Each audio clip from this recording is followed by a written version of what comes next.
Um tempo atrás me fizeram a seguinte pergunta: por que há tanta diferença entre o Deus do Antigo Testamento e o Deus do Novo Testamento? Não seria o mesmo Deus? A Bíblia não é inspirada e verdadeira? Então por que há tanta diferença apresentada por um mesmo livro? Bom, vamos lá. Existe uma diferença enorme entre inspiração e revelação. A maioria dos teólogos, cristãos e leitores da Bíblia em geral dizem que toda a Bíblia é inspirada por Deus. De fato, principalmente o Antigo Testamento. Ele foi inspirado e não revelado.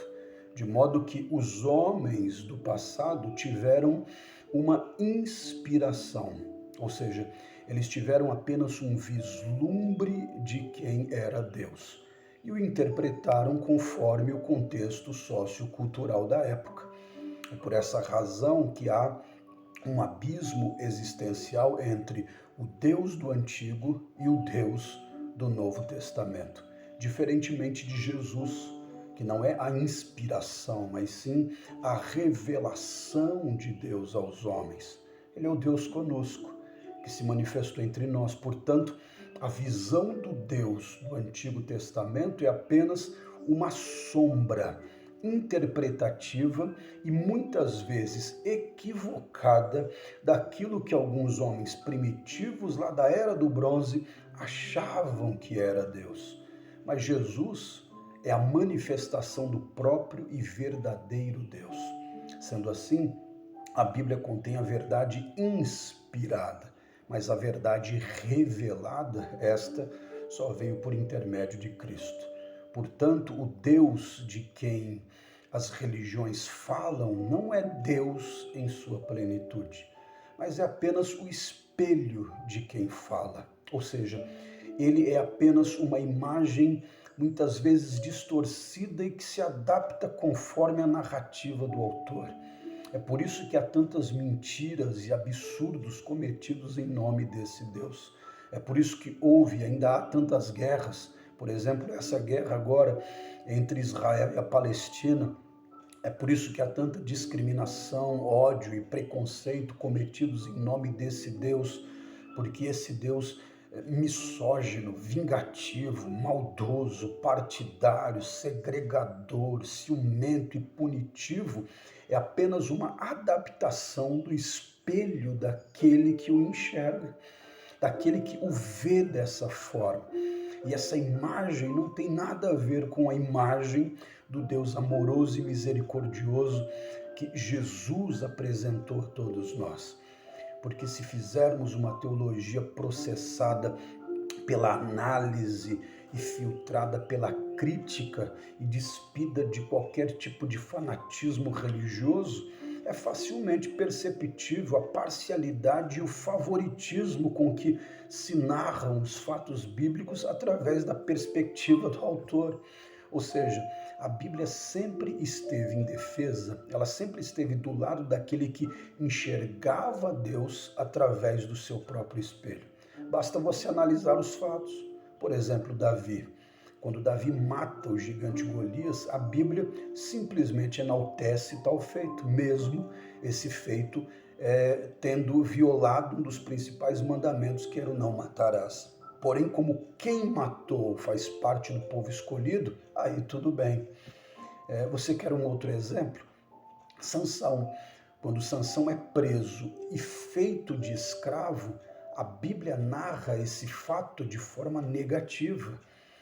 Esse fato é narrado negativamente porque se tratava de alguém do seu próprio povo, porém, quando são os judeus que escravizam alguém dentro ou fora dos seus termos, isto é visto com bons olhos, inclusive com o respaldo do próprio Deus, que dá a eles leis específicas sobre a escravidão, como tratar os seus escravos. Então essa é a visão do autor e daquilo que ele acha que Deus pensa. Ou você acredita que Deus é a favor da escravidão?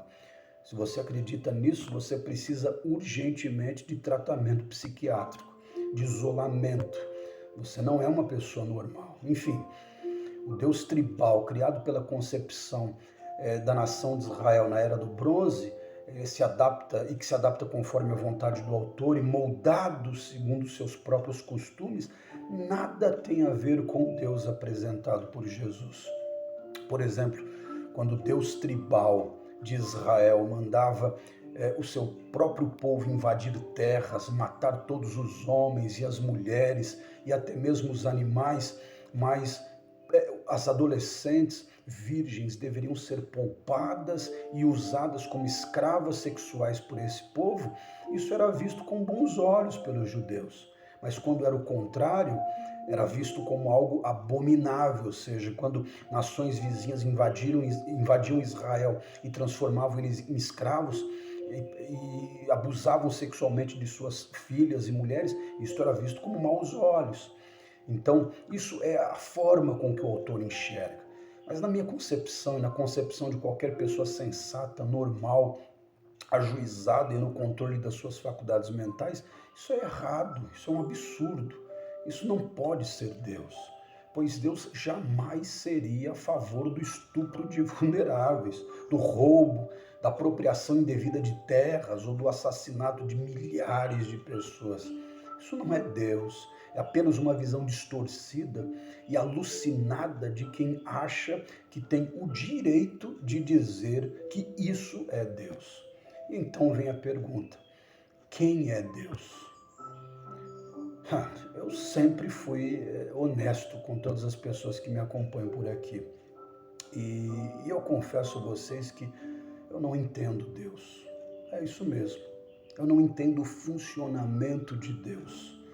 Eu não sei explicá-lo e não sei definir a sua origem, os seus desígnios, os seus propósitos, a forma como ele age ou a vontade dele para conosco. A única coisa que eu entendo acerca de Deus é aquilo que me foi revelado através de Jesus e por intermédio dele, porque Jesus é o cerne de Deus, é a maior revelação de Deus aos homens. Quando o apóstolo Filipe, por exemplo, disse a Jesus: mostra-nos o Pai, Jesus respondeu: eu estou tanto tempo convosco e ainda me pedem, me mostrem o Pai. Ou seja, aquilo que eu entendo por Deus, ou quem é Deus, passa pela revelação de Cristo. Fora isso, é tudo especulação. É por essa razão que eu desconfio de padres, pastores e teólogos que afirmam saber exatamente quem é Deus e tentam explicá-lo como se ele fosse algo lógico ou explicável. Portanto, desconfio de pessoas que acham que conhecem Deus em sua plenitude, pois a metafísica, a filosofia, a ciência e, pasmem, nem mesmo a teologia tem a capacidade de explicar Deus em sua plenitude. E é por essa razão que, com toda a humildade, eu reconheço, assim como o apóstolo Paulo, que ninguém pode prescrutar a mente de Deus. Eu não sei explicá-lo senão pela ótica de Jesus. Eu não sei enxergá-lo a não ser pelos olhos de Jesus. Eu só posso amá-lo e respeitá-lo. Portanto, se você quiser saber quem é Deus, apenas olhe para Jesus, o autor e consumador da nossa fé. Que o verdadeiro Deus abençoe a todos vocês.